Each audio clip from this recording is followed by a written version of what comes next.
pertemuan pertama. Dan banyak sekali teman-teman sudah mendapatkan feedback gitu ya, discuss dari rekan-rekan.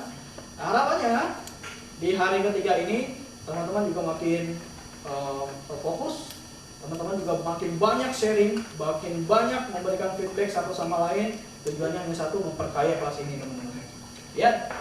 Nah, mungkin sebagai awalan boleh nggak kalau teman-teman kemarin merangkum atau ada yang memberikan tanggapan tentang 2 hari jalan kita di kelas BFA ini, rangkuman atau mungkin semacam pandangan dari teman-teman mengenai konsep financial planning sebelum nanti kita running materi di hari ketiganya.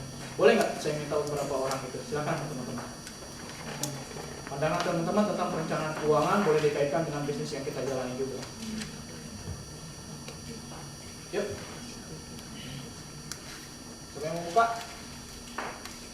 Jangan berebut, teman-teman. Berebut diam. Yuk.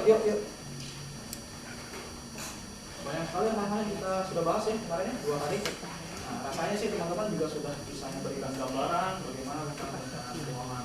Silakan yuk, teman-teman. Ayo teman-teman, jangan malu.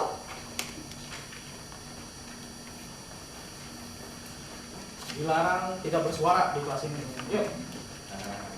Harus bersuara semuanya. Jangan malu. Yuk, silakan. Nggak ada paksa rela. Suka rela aja. Ayo dong. Senior agent nih, agent senior, agent yang udah lama. Masa udah kayak kelas pasar lagi, diem semua ditanya. Itu dia tuh, saya juga nggak menguasai ilmu kebatinan teman-teman. Jadi saya nggak tahu ya, bicarakan teman-teman dalam hati apa gitu. Ya. Yuk, silakan. Yes, Pak Jeff, thank you Pak. Silakan Pak. Ya, jadi sebagai agent profesional prudensial kita memang harus mengerti apa yang kita lakukan. Mulai dari kita marketing, kita ketemu nasabah, cara kita telepon, kita buat temu janji, kemudian sampai kita ketemu sama nasabah kita, sampai akhirnya kita closing, kita mengerti apa yang harus kita lakukan. Ya, sampai pertama dari Pak Hartono saya simpulkan begitu ketemu appearance-nya udah gatel ya, jadi sudah nggak masuk dah. Akhirnya mau ketemu janji, mau ketemu muka aja, mau bicara apalagi udah sulit. Yang kemudian kita dari ngomong juga harus memecah kebuntuan atau kebekuan lah istilahnya. Jangan sampai itu belum dipecahkan dulu, belum mencair, akhirnya kayak kemarin Pak Yus sama Bu Ida udah perdebatan. Ya, perdebatan pasti tidak ada jalan keluar. Harusnya begitu. Oke, terima kasih Pak James. Image di awal, image yang bagaimana? Image yang profesional sebagai seorang financial advisor yang kita kasih lihat, yang kita perlihatkan kepada calon klien kita sebelum nanti kita berbicara panjang lebar soal tentang perencanaan keuangan. Kemarin kita berbicara soal image kurang lebih seperti itu ya Pak James. Ada lagi teman-teman? Silakan. Pak Superstar. Ya, selain apa yang disampaikan tim tadi tentang penyempurnaannya setelah kita pelajari selama jadi agent, saya menemukan bahwa banyak hal-hal real yang bisa kita tawarkan selain cuma kontrak asuransi aja pada calon nasabah kita atau nasabah kita yang lama. Dibanding selain itu juga kalau dibandingkan dengan perusahaan asuransi lain nggak mungkin kita temukan selain cuma di potensial. Terima kasih Mas Superstar. Ternyata teman-teman, bisnis kita ini sangat komprehensif, sangat luas sekali, gitu ya. Dan cuma kalau Pak James bilang, Pak Superstar bilang, cuma ada di Prudential. Tidak hanya mengkerucut ketika kita cuma berbicara tentang asuransi saja, cuma seluruh kebutuhan dalam suatu kehidupan manusia itu ada dalam bisnis kita, dan kita juga punya kapasitas untuk memberikan solusi akan itu semuanya gitu ya, menurut Pak Superstar. Terima kasih Pak. Ada lagi mungkin dari para wanita-wanita yang cantik-cantiknya? Yang tadi pria-prianya yang berbicara, Manis. Yep. Ada yang kecil, ada yang manis gitu ya, ada yang smiling face. Ayo, ada yang memberi komentar ya, tanggapan atau suatu kesimpulan dari apa yang kita pelajari atau yang kita bahas selama 2 hari kemarin. Pak Yus, gimana Pak Yus? Ladies first? Oh, oke, Murin silakan. Mungkin kemarin saya ambil banyak kesimpulan dari Bu Stefani. Kalau misalnya kita prospek kita harus sesuai dengan style kita lihat dari kemarin sharing-sharing para leader yang sudah berpengalaman bagus, tapi kita juga ambil yang baik buat kita. Ya, semua masukan yang baik dan luar biasa pastinya harus disesuaikan dengan style kita masing-masing gitu ya. Kayak sama deh kayak apa? Kita beli mobil bagus sekalipun ya, kita punya 2 mobil atau 3 mobil, yang satu Mercedes Benz, yang satu BMW atau yang satu Land Chrysler gitu kan ya, semuanya kan masing-masing punya spek sendiri-sendiri.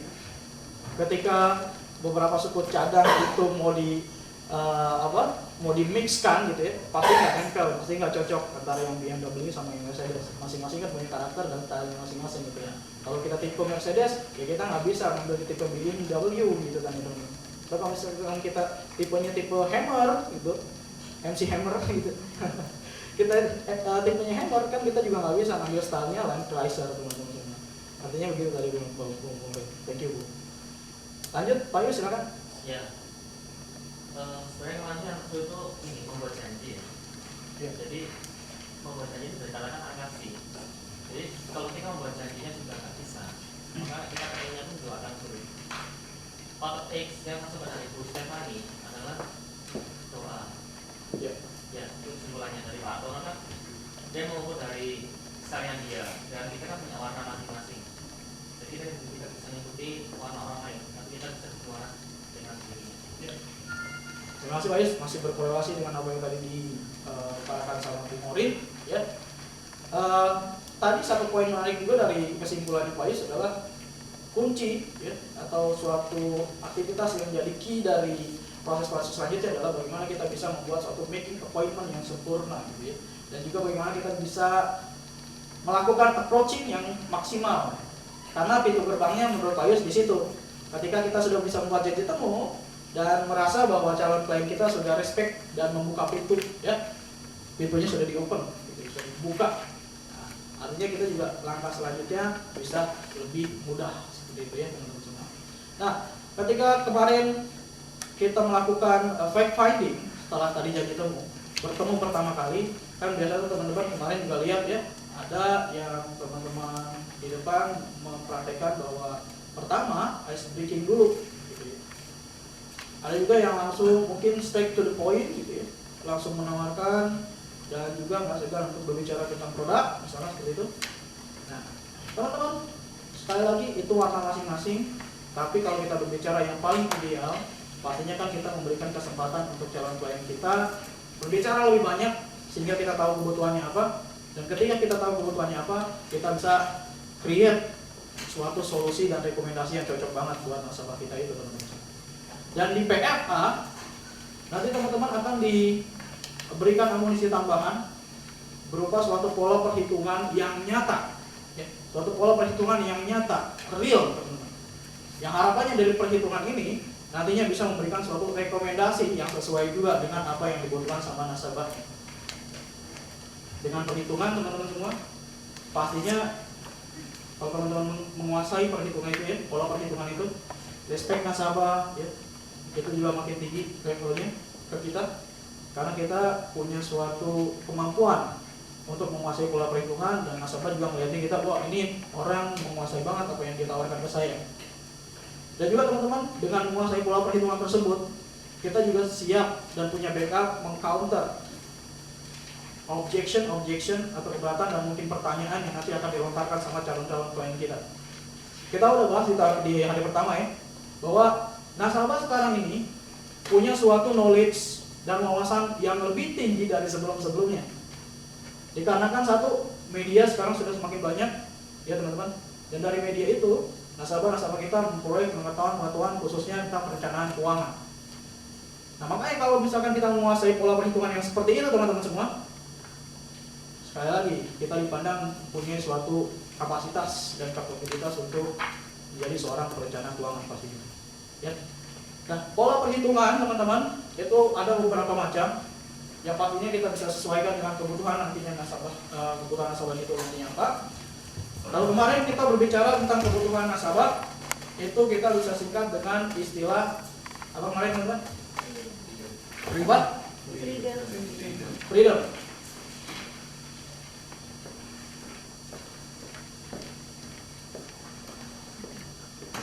Pertama berhubungan dengan family protection, ya. Family protection pastinya ini berkaitan dengan suatu income, ya. Income protection, ya teman-teman. Bagaimana si keluarga ini terjamin dari sisi financialnya, walaupun sang pencari nafkah atau breadwinner-nya sudah tidak bisa mencari nafkah lagi, gitu ya. Family protection. Dan juga ada R di sini teman-teman. Apa nih? Kemarin? Retirement, pensiun. Pelajaran juga teman-teman ya. Ada beberapa calon klien kita yang nanti akan minta dihitungkan berapa sih sebenarnya dana yang dibutuhkan pada saat dia nanti masuk ke masa pensiun. Ya, karena teman-teman, kalau misalkan kita pikir lagi nih teman-teman ya, biasanya nih kalau misalkan kita pikir lagi hari kerja sama hari libur, itu kita lebih banyak mengeluarkan uang di hari apa tuh? Hari libur. Nah, permasalahannya nanti waktu kita pensiun setiap hari adalah hari libur. Dan yang jadi masalah lagi, di saat itu kita sudah tidak bisa bekerja dan tidak mempunyai income lagi teman-teman. Padahal ketika kita pensiun, 80% dari pengeluaran kita pada saat masih bekerja itu masih dibutuhkan. Artinya kalau misalkan seorang dalam periode kerjanya pengeluarannya 1 juta tiap bulan, waktu dia pensiun 800.000 tetap ada, harus tetap ada teman-teman. Ya, itu makanya dibutuhkan sekali. Bagaimana kita bisa menghitung dana pensiun?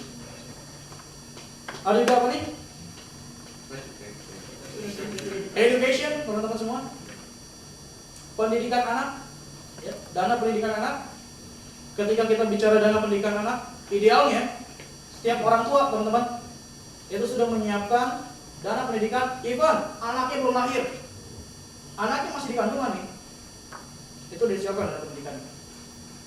Karena teman-teman, kalau kita pikir lagi, kita misalkan punya seorang anak di usia 30 atau di usia 25. Nah, kalau misalkan kita baru menyiapkan dana pendidikan pada saat anak kita berumur 10 atau 15 tahun, ya, bisa dibayangkan nanti kalau dia usianya 18 tahun, pastinya kan udah telat sama sekali teman-teman. Dan juga kalau misalkan kita baru siapkan atau kita sudah siapkan sejak dia umurnya 5 tahun, 13 tahun yang akan datang di saat usia kita 30, 13 tahun yang akan datang kita sudah 43. Artinya pada saat anak kita nanti masuk perguruan tinggi, kita sudah mendekati masa-masa pensiun.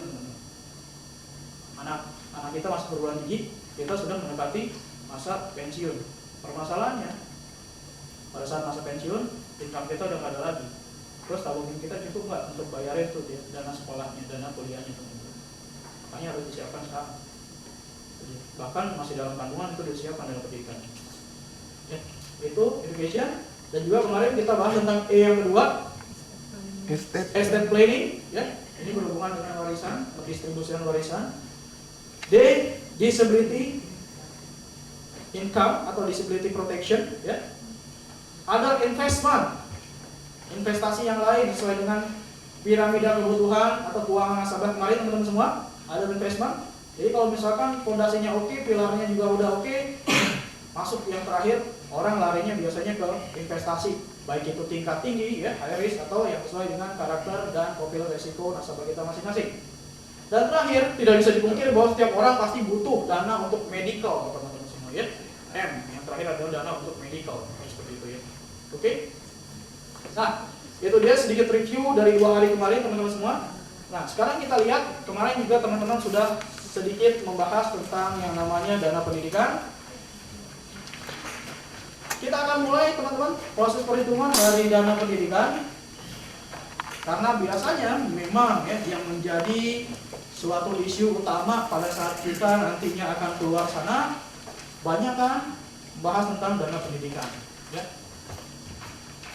Teman-teman, saya akan kenalkan dulu beberapa tools yang nantinya teman-teman akan gunakan.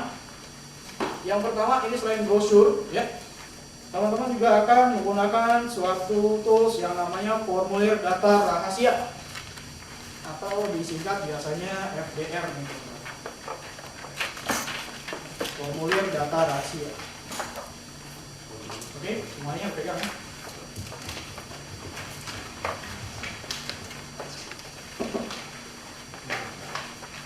Formulir data rahasia gitu kan. Ya. Nah, apa yang kita bicarakan hari ini teman-teman masih nyambung sama proses atau aktivitas fact finding yang kemarin, ya. Kalau kemarin teman-teman fact finding, terus ice breaking, ya, tanya-tanya tentang kebutuhannya. Di PFA training, teman-teman bisa mendapatkan atau memakai satu tools ini yang akan digunakan pada saat fact finding. FDR atau formulir data rahasia ini idealnya digunakan pada saat kita melakukan fact finding, teman-teman. Pertemuan pertama. Karena di FDR ini teman-teman akan diberikan suatu guidance, ya, panduan untuk menggali data dan melakukan proses perhitungan yang nantinya akan ketemu angka yang dibutuhkan sama calon nasabah kita berapa sih sebenarnya pada saat pertemuan pertama gitu ya. Nah, tujuannya adalah pastinya kita ingin membuat calon nasabah kita tercengang, terbelalak matanya dengan proses dan hasil hitungan kita. Bahwa nggak seperti yang dibayangkan loh, ternyata dana pendidikan nanti pada saat anaknya masuk ke perguruan tinggi sekian M, sekian miliar, dan pastinya itu nggak kebayang sebelumnya teman-teman. Bisa jadi seperti itu, ya, dan kebanyakan memang seperti itu. Nggak kebayang, anaknya sekarang masih SD, nggak kebayang tentang dana kuliah gitu ya. Tapi ketika lihat yang seperti ini, baru kebuka matanya teman-teman bahwa penting banget menyiapkan dari sekarang. Ya, teman-teman. Dan kenapa kita fokusnya ke dana perkuliahan? Karena memang jenjang pendidikan yang paling tinggi dan paling mahal dan paling banyak menyedot biaya adalah jenjang perkuliahan, teman-teman. Ya. Nah, gunanya FDR adalah teman-teman bisa lihat dari awal, teman-teman di situ bisa sambil ngomong sama nasabahnya, tanya-tanya tentang identitas dan data diri calon klien kita. Ya. Nama, alamat, ya, tanggal lahir, pekerjaan, informasi tentang keluarga, dan mungkin kalau misalkan klien kita sudah punya asuransi, ada di mana aja. Tujuan kita kan membantu, walaupun dia sudah punya asuransi, bukan berarti kita back off, mundur, selesai gitu. Tapi malah yang kita cari ya orang seperti itu, karena dia sudah insurance minded dan sudah menerima konsep asuransi, jadi mempermudah kita malah. Ya. Nah, teman-teman, namanya juga formulir data rahasia. Jadi setiap satu tools ini ya buat satu nasabah, dan ini confidential antara si nasabah, klien, dan nantinya ke perusahaan gitu, teman-teman semua. Ya. Oke. Dan terus teman-teman juga bisa nanti mengarahkan kebutuhan nasabah itu sebenarnya ada di mana. Kayak kemarin Pak Jeta bilang, sebenarnya dari semua kebutuhan perencanaan keuangan si calon klien kita ini sekarang lagi memfokuskan dananya ke arah yang mana? Nah, di sini ada beberapa pilihan: perlindungan keluarga, pendidikan, sampai mencatat dana pensiun. Nah, kalau misalkan si calon klien itu fokusnya ke dana pensiun, kita langsung bisa masuk ke lembar yang dana pensiun untuk kita hitungkan bagaimana nantinya dana pensiun yang dibutuhkan, beberapa dana pensiun yang dibutuhkan. Ya. Ini FDR teman-teman semua. Dan juga teman-teman kemarin sudah diberikan tools tabel faktor nilai masa depan, ya. Oke teman-teman ya. Tabel faktor nilai masa depan. Kalau ada yang perlu kacamata, pakai kacamatanya dulu ya. Kaca pembesar gitu. Oke. Teman-teman, lembar pertama adalah faktor pengali untuk kita menghitung future value. Ya. nilai masa depan.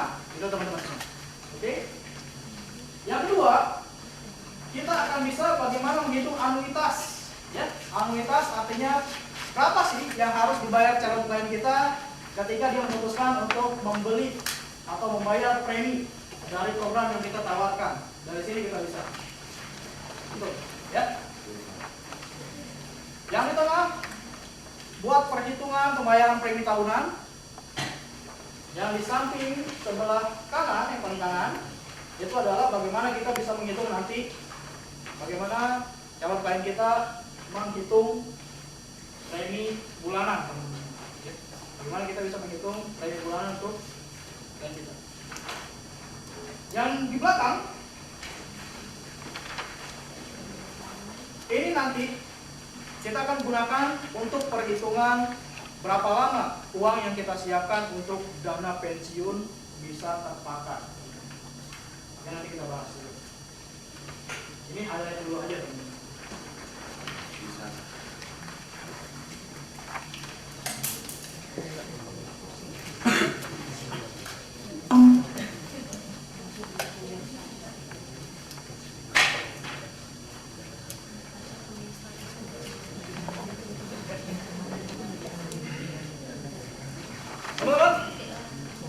Teman-teman nanti akan mempunyai beberapa pilihan untuk menghitung kebutuhan perencanaan keuangan dari calon klien kita. Kalau yang tadi itu pilihan pertama menghitung berdasarkan konsep manual gitu ya teman-teman, dibantu dengan FDR dan juga tabel nilai masa depan. Itu yang pertama. Nah, yang kedua nanti teman-teman juga akan diberikan suatu software financial planning yang teman-teman bisa nanti gunakan melalui laptop gitu ya. Dan nanti keluar angka-angkanya berapa. Kalau misalkan teman-teman ketemu sama nasabah dan nasabahnya nggak punya waktu banyak gitu ya untuk ketemu sama teman-teman, teman-teman bisa menggunakan software ini lebih singkat gitu ya teman-teman. Lebih singkat. Ini bedanya dari segi durasi aja sih, waktu gitu ya. Contohnya seperti ini.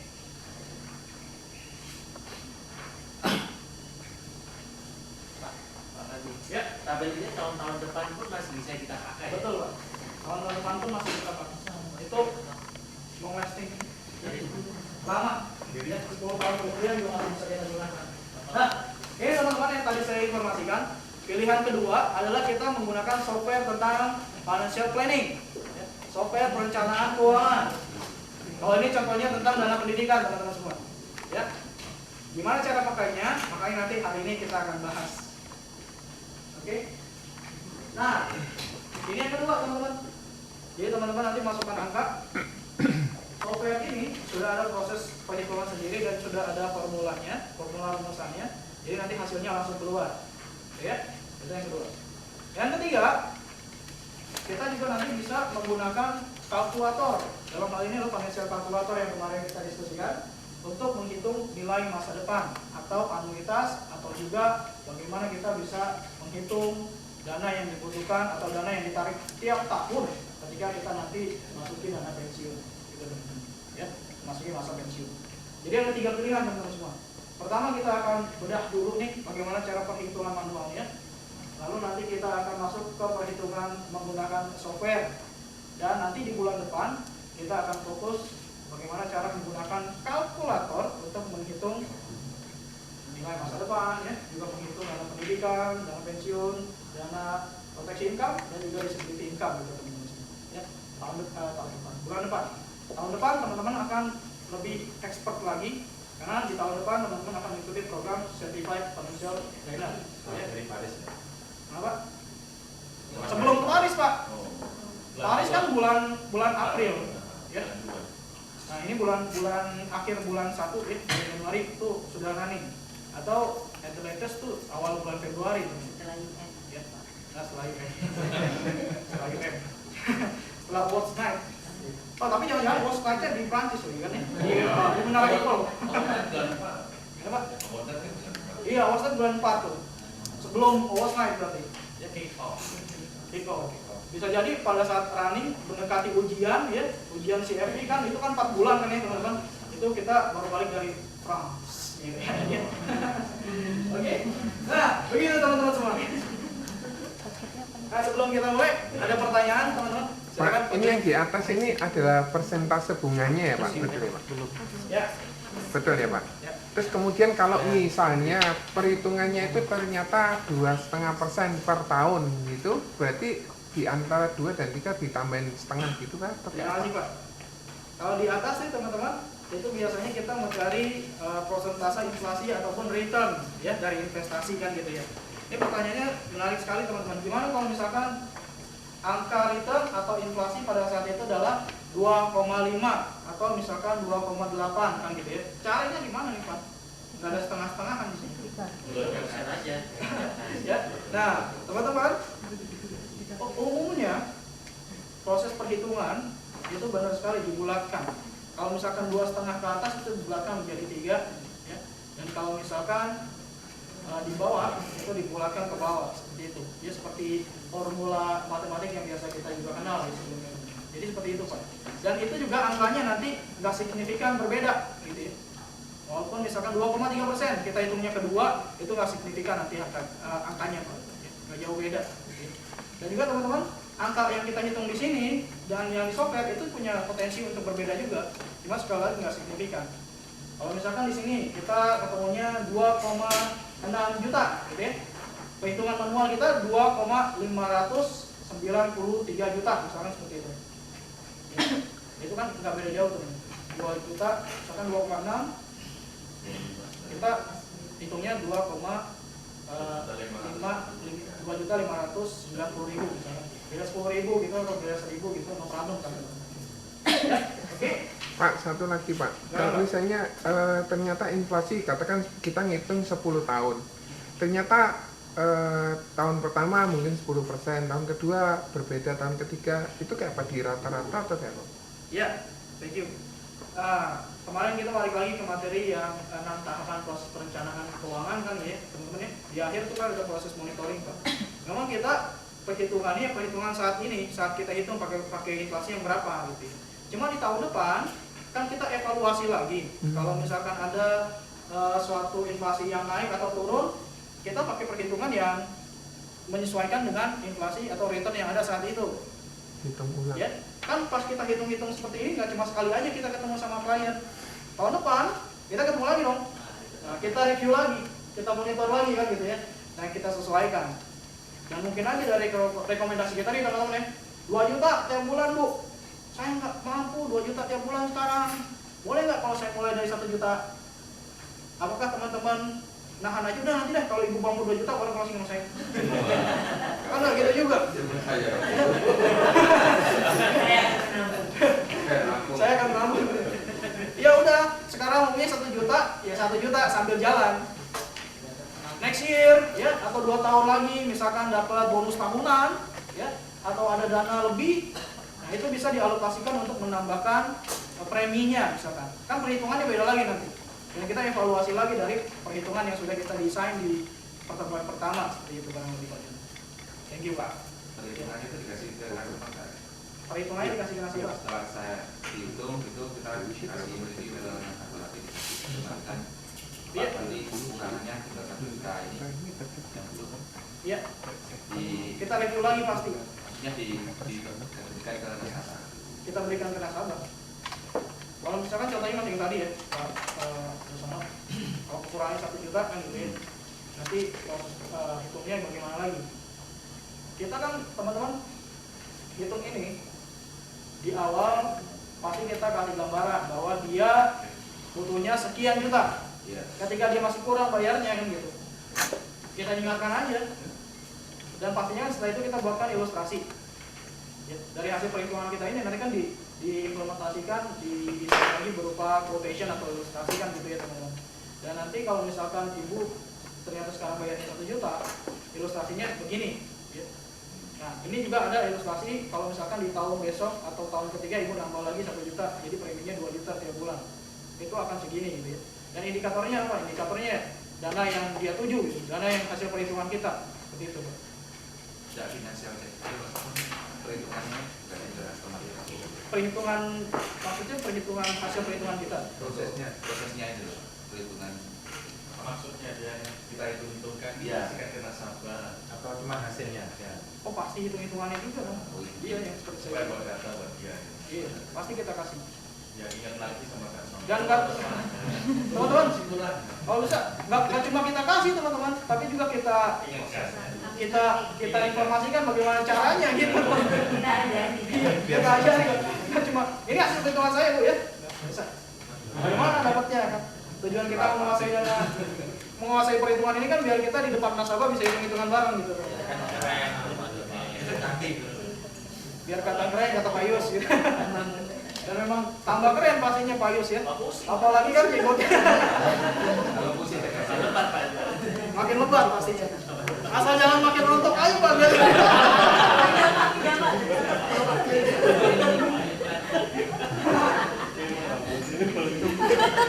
Ya, teman-teman. Oke, baik. Sekarang kita refresh lagi ya. Yang kemarin terakhir kita sudah bahas tentang dana pendidikan. Masuk ke dana pendidikan, teman-teman. Di brosur.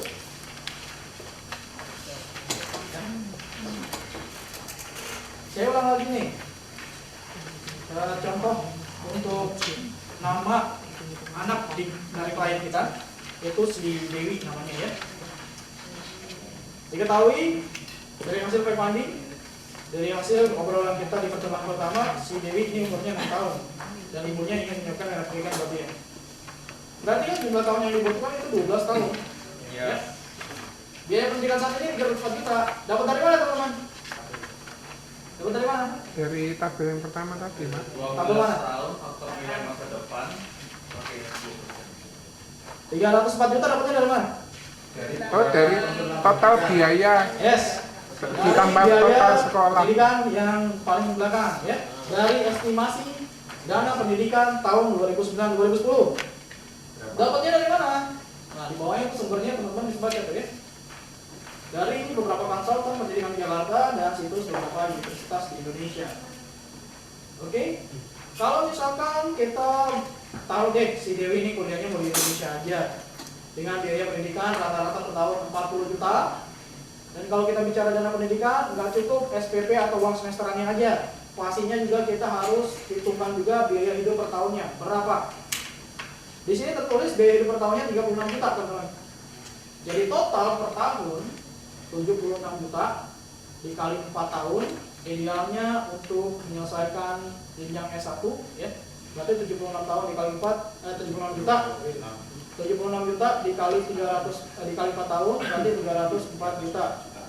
Nah, rata-rata inflasinya 10%, berarti 12 tahun yang akan datang berapa sih dana pendidikan yang dibutuhkan orang tuanya Dewi untuk disiapkan? Faktor nilai masa depan. Kalau kata Pak Yus tadi gimana? Pak Yus, dikalikan 10%? Tinggal dikali 10% aja. Coba kalau misalnya kita hitung 300 juta dikali 10% berapa teman?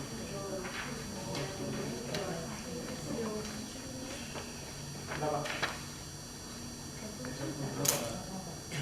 304 juta dikali 10% tadi menurut 30,400. berapa? 30,400. Kalau ditambah di sini berarti kan totalnya jadi 348 juta kan gitu ya. Segitu nggak nilainya nanti 12 tahun kemudian? Ya. Ditambah lagi bunga kan gitu ya teman-teman ya. Nah, teman-teman kebayang tuh ribetnya gimana kalau kita hitung kayak gitu kan ya.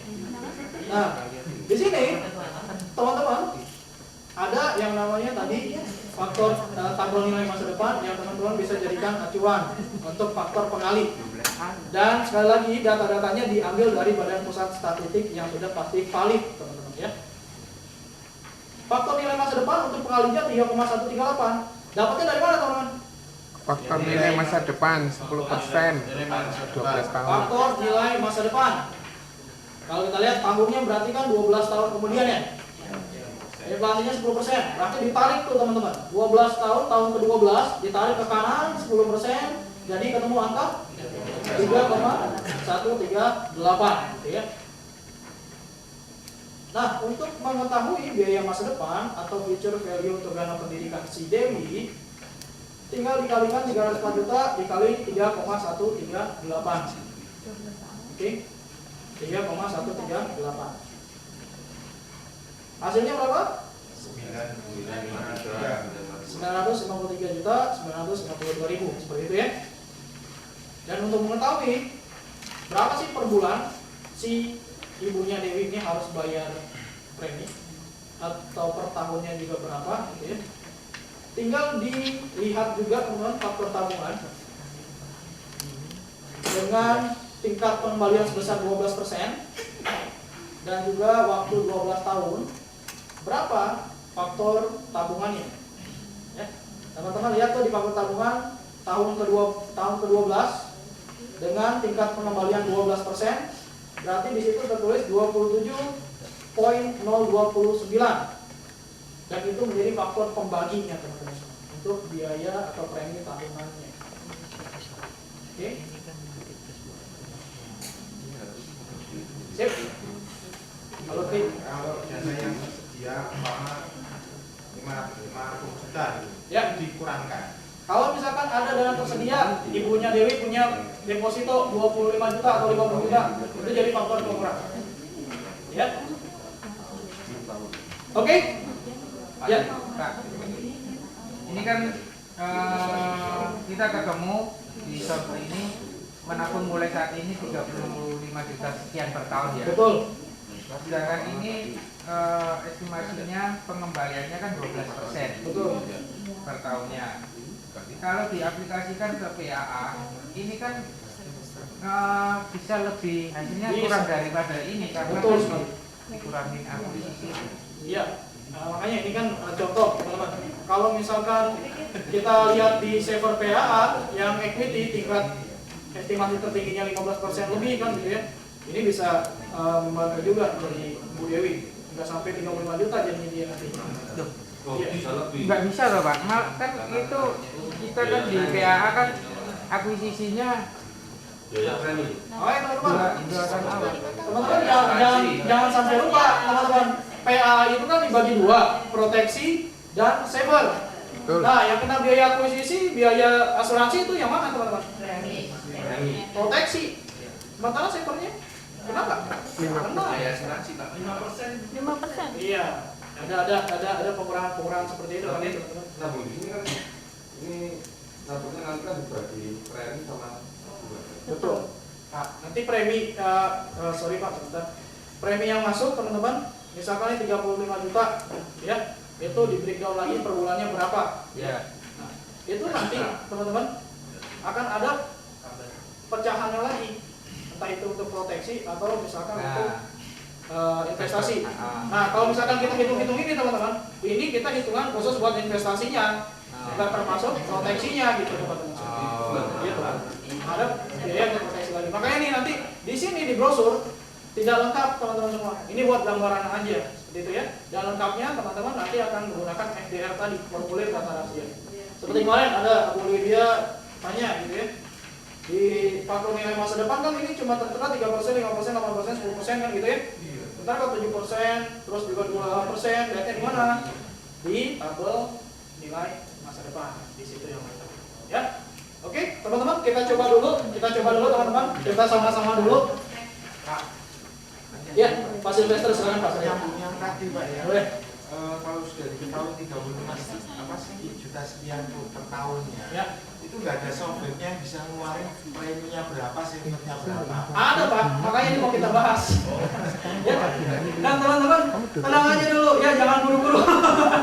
Ya, luar biasa nih semangatnya. Nah teman-teman sekarang buka dulu yang FDR-nya. Ya. Teman-teman buka dulu yang FDR-nya, formulir data rahasianya. Teman-teman lihat, buka dulu dana pendidikan.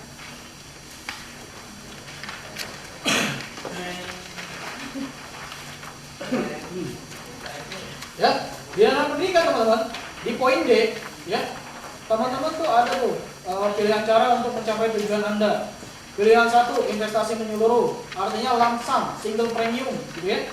Terus pilihan 2, investasi reguler, itu premi tahunan, dan juga ada di bawahnya premi bulanan. Di situ juga ada, teman-teman, dibagi dua lagi, premi koleksi dan premi savernya. Oke. Nah, untuk lebih jelas gambarannya sama-sama teman-teman kita kerjakan dulu bareng-bareng. Ya, contoh Contoh perhitungannya, saya pakai software, teman-teman nanti sama-sama kita pakai perhitungan manual gitu ya.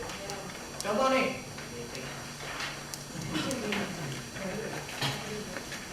Contoh ya teman-teman ya.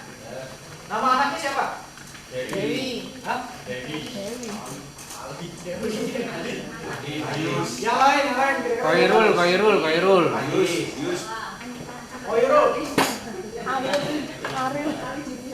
Koirul siapa nih?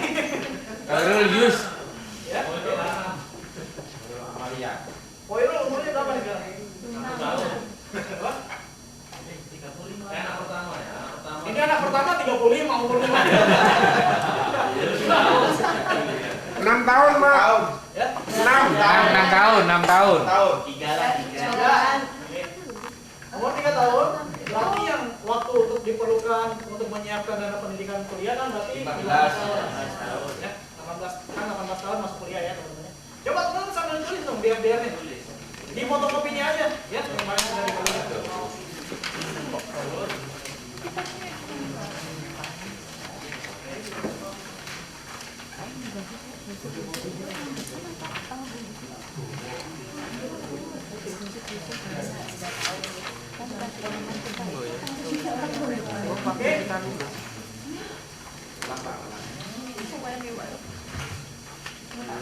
Ya, pelan-pelan aja. Alon-alon asal pelakon. Oke, teman-teman, kita balik lagi ke layarnya ya. Di sini ceritanya kita mau menghitung dana pendidikan. Kita ketemu satu calon klien yang punya anak pertama namanya Khairul. Usianya sekarang 3 tahun, ingin dihitungkan dana pendidikannya. Oke, teman-teman sudah tulis ya. Khairul usia 3 tahun, jumlah tahun yang diperlukan untuk mempersiapkan biaya kuliah 15 tahun. Jumlah tahun yang diperlukan anak untuk menyelesaikan pendidikan berapa tahun idealnya? Payus berapa Payus selesai kuliah S1? 7.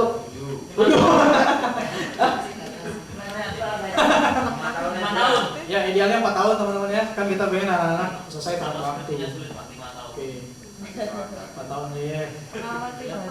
Pengalaman pribadi jangan dibawa dulu Pak. Teman-teman, biaya pendidikan di universitas per tahun ini mengacu pada biaya estimasi terupdate ya 2009-2010 di belakang brosur. Itu per tahunnya berapa tadi? 304. Per tahun dulu teman-teman saat ini 76 juta. 76 juta ya. Oke, tulis teman-teman di FDR-nya. Berarti teman-teman, kalau misalkan kita kali 4, hasilnya segini ya. 304 juta. Oke. Nah, 304 juta di poin nomor 8, total biaya yang dipersiapkan untuk memenuhi tujuan Anda 304 juta juga. 304 juta juga ini nggak bakalan terjadi karena pastinya tiap tahun tuh ada yang namanya inflasi, gitu ya. Inflasi kita mengacu pada biaya pendidikan yang terupdate tadi, inflasinya tertulis di situ 10%. Jadi total yang disiapkan untuk memenuhi dana pendidikan Khairul 15 tahun yang akan datang totalnya adalah segini teman.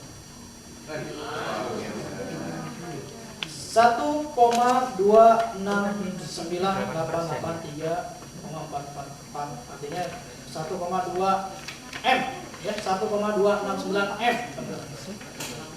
Caranya gimana? Yuk sama-sama teman-teman semua kita lihat faktor nilai masa depan. Oh, sorry itu kan tidak tahu. Ya. Teman-teman jangan salah, kalau tadi kita ambil contoh Dewi usianya 6 tahun, ya hasilnya adalah sekian berapa? Sekian ratus juta, 900 sekian juta ya. Nah kalau ini kita ambil contoh, namanya Khairul usianya 3 tahun teman-teman. Ya, jadi totalnya yang harus disiapkan 1,269. Oke, teman-teman kita lihat bagaimana kok sampai dapat angkanya 1,2 M. Kali 10% kali 5. Yuk, kita lihat tabel faktor nilai masa depan atau inflasi.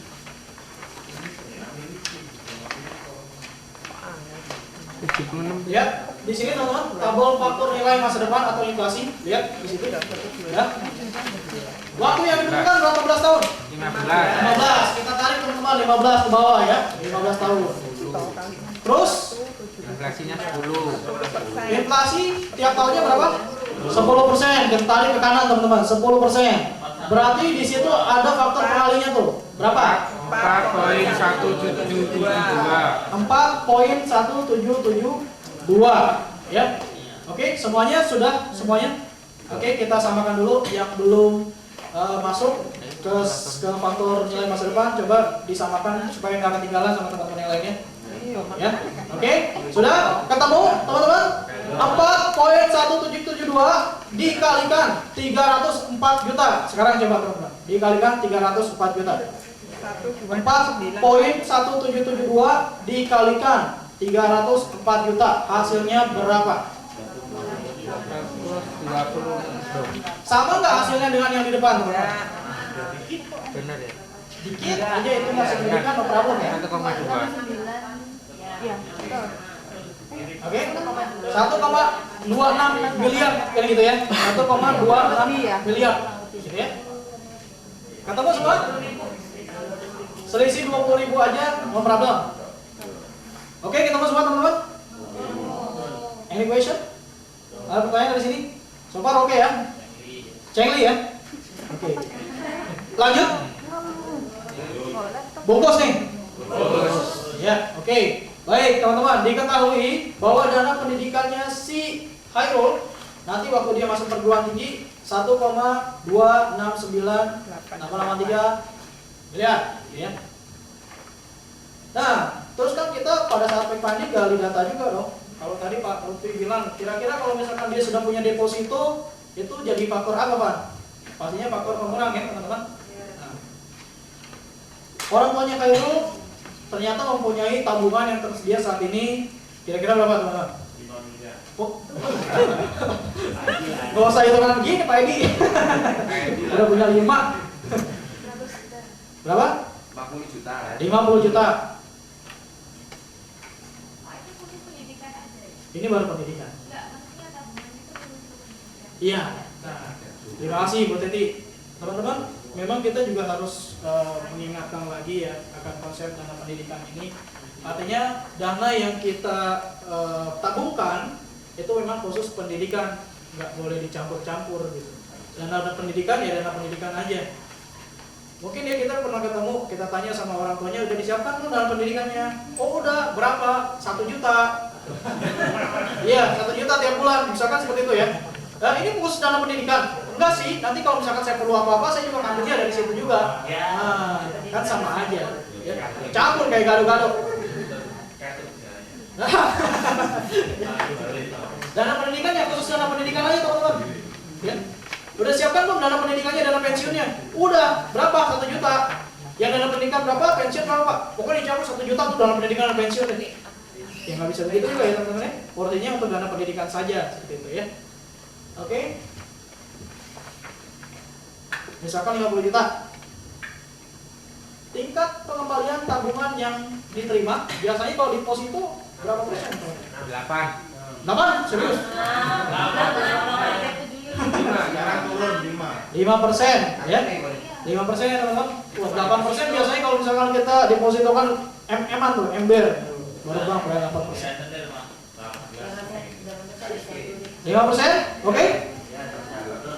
Nah, depositonya dari orang tua Khairul yang 50 juta itu nanti waktu si Khairul masuk perguruan tinggi dengan tingkat pembalian 5%, yang diproyeksikan nilainya adalah 103.946.409 teman-teman. Belum dipotong administrasi bukan? Ya, belum dipotong administrasi dan lain-lain gitu ya. Angkanya ketemu segini teman-teman. 50 juta saat ini, nanti 15 tahun yang akan datang nilainya itu cuma 103 juta dengan tingkat pengembalian 5%. Dapatnya dari mana nih 103 juta? Nah, balik lagi teman-teman ke faktor nilai masa depan. 15 tahun tarik ke bawah dengan persentase tingkat pengembalian 5%. Ketemu angka pengalinya berapa teman-teman? Berapa? 22,657. 2,018. Ya, kita coba lihat lagi 15 tahun ke bawah, oke ya? 15 tahun ke bawah. Tarik ke kanan, disesuaikan dengan kolom 5%, dapat tuh faktor pengalinya 2.0789. Oke? Bukan yang tabungan ya Pak? Bukan yang tabungan toh, Pak. Ini masih kita hitung faktor nilai masa depan teman-teman, ya? Oke? Tinggal sekarang dikali 50 juta dikali 2.0789, hasilnya berapa? Oke, ya. Ini kita masih menghitung future value yang di sini ya teman-teman ya, faktor nilai masa depan. 103.946.409. Oke? Terus selain deposito yang dimiliki oleh orang tuanya Khairul, ada nggak kira-kira dana yang disisihkan tiap bulan ya teman-teman? 1 juta. Hah? Setiap bulan 1 juta. Tiap bulan 1 juta? Ya. Sudah ada 1 juta atau 500 ribu nih ceritanya? 500 ribu. Oke. 1, 2, 3. Nah 500 ribu ini sekali lagi khusus untuk dana pendidikannya ya, nggak dicampur sama yang lain-lain. Oke. 500 ribu. Kalau tabungan berapa persen teman-teman? Rekening biasa. Tingkat pengaliannya 2%. Oke, setahun 2%. 1%. 2% nggak nyampe teman-teman rekening biasa. Nyampe nggak? 0,7. Oke. Administrasinya nanti deh. Itu per bulan Kak? Bunga per bulan? Setahun kalau kita bicara tingkat pengembalian per tahun. Per bulan manik. Ya. Oke teman-teman. Nah, 500 ribu yang ditabungkan tiap bulan ya dengan tingkat pengembalian 2%, nanti waktu si Khairul masuk perguruan tinggi, nilai dari 500 ribu itu adalah 105.031.289 rupiah ya. 105.031.289. Ada yang tahu? Ini dapatnya dari mana? Tahu, pokok tabungan. Yes. Gimana Pak? Kalau kamu?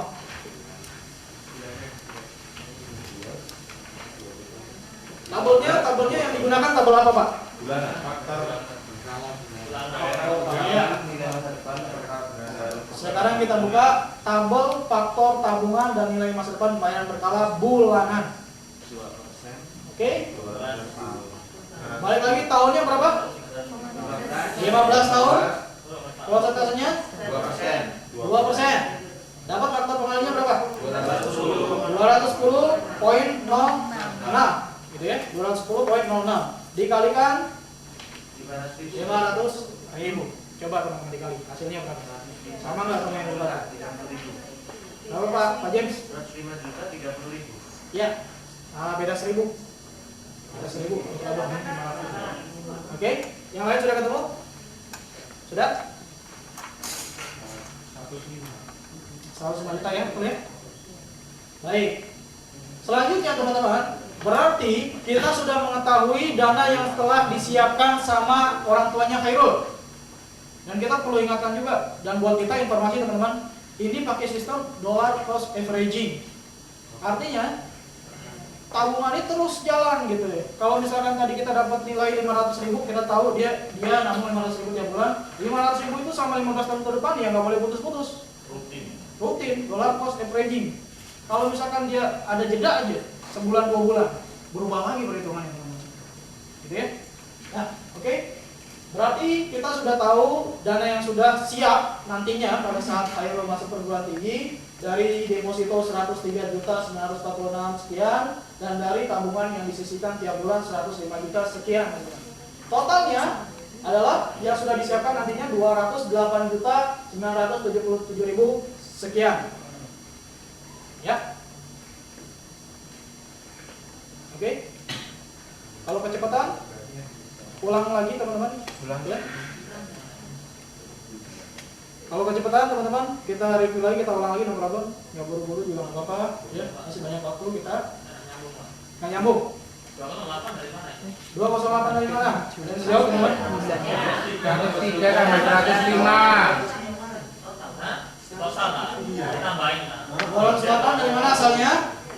Dari deposito 103.946.000 ditambah tabungan setiap bulannya dengan hasil 105 juta something nih.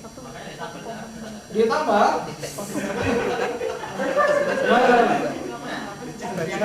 di awal nggak ada.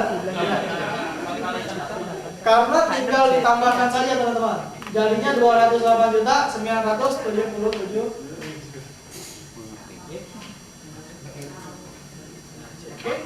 Pak, Ya. Bedanya tingkat pengembalian tabungan yang Anda terima sama tingkat pengembalian yang diharapkan dari hasil investasi itu kan tadi kan pertama 5% di bawah 2%. Bedanya apa? Ini. Iya. Oke.